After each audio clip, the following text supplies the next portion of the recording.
Hello, मैं हूँ हरप्रीत। आज बात करेंगे टीथ ग्राइंडिंग के बारे में, जिसे हम ब्रॉक्सिज्म भी कहते हैं। इसका मतलब होता है कि बच्चे दांत को आपस में ऊपर और नीचे की टीथ को जोर से दबाकर प्रेस करते हैं या उसे रब करते हैं। इसके कुछ रीजंस हैं जो हमें समझने की ज़रूरत है कि आखिर बच्चे टीथ ग्राइंडिंग क्यों करते हैं और उसे किस तरह से कम किया जा सकता है। उसमें फर्स्ट चीज़ जो है बच्चों की सेंसरी नीड्स। बच्चे सेंसरी नीड्स के चलते जिन बच्चों को ओरल मोटर स्पेशल इश्यूज होते हैं, उन बच्चों के लिए टीथ ग्राइंडिंग जो है वो बच्चे रात को बहुत ज़्यादा करते हैं।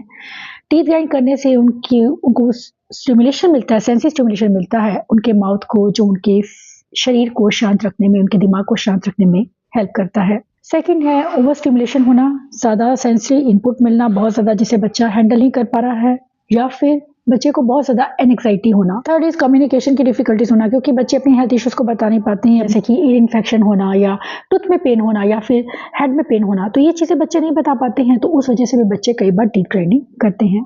इसके बाद अगर मैं बात करूँ तो कई बार ये बच्चों की हैबिट भी बन जाती है। बच्चे लगातार इस चीज़ को एंजॉय करते हैं, क्योंकि जिन बच्चों को प्रोप्रियोसेप्टिव नीड्स होती हैं, वो बच्चे अपने आप को स्टिमुलेट करने के लिए, काम रखने के लिए ये चीज़ें करते हैं। ऐसे में बच्चे को हम च्यू टिप देते हैं या च्यू टॉय दे सकते हैं, ज्वेलरी दे सकते हैं सिलिकॉन की, जिससे कि बच्चे खुद को स्टिमुलेट कर पाए। अगर ये सेंसरी नीड्स के चलते होता है तो इससे भी आप बच्चों के बिहेवियर में काफ़ी इंप्रूवमेंट देखेंगे। स्पेशली जब रात के टाइम पर अगर आपका बच्चा टीथ ग्राइंड करता है तो उसे सोने से पहले आप 15 से 20 मिनट च्यू ट्यूब या च्यूलरी बच्चों को दी जा सकती है च्यू करने के लिए, ताकि बच्चों का नर्वस सिस्टम काम रहे। इसके साथ बच्चों को आप कोई कुछ क्रंची चीज़ें खाने के लिए दे सकते हैं, जैसे कि कैरेट, कुकम्बर।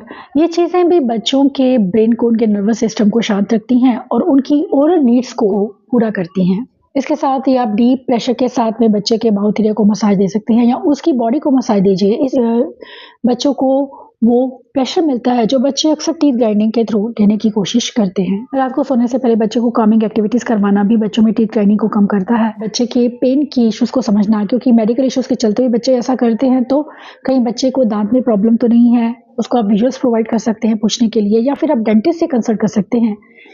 डेंटिस्ट के पास जाने की हमें ज़रूरत तब होती है जब लगे कि उससे बच्चे के टीथ को नुकसान हो रहा है, क्योंकि ये चीज़ें गम और टीथ को, उनकी हेल्थ को अफेक्ट कर सकती हैं। इसके साथ ही ज़रूरी है जा की मसाज होना।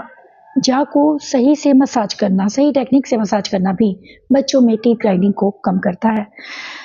ऑटिज़म में ये चीज़ें बहुत कॉमन हैं, लेकिन इस बिहेवियर को रिड्यूस करना, फेड करना बहुत ज़रूरी है। सभी टेक्निक्स आपको हेल्प करेंगी बच्चों में टीथ ग्राइंडिंग के इश्यूज़ को कम करने में। अगर आपको जा मसाज का वीडियो चाहिए तो कमेंट बॉक्स में यस लिखिए। Thanks for watching.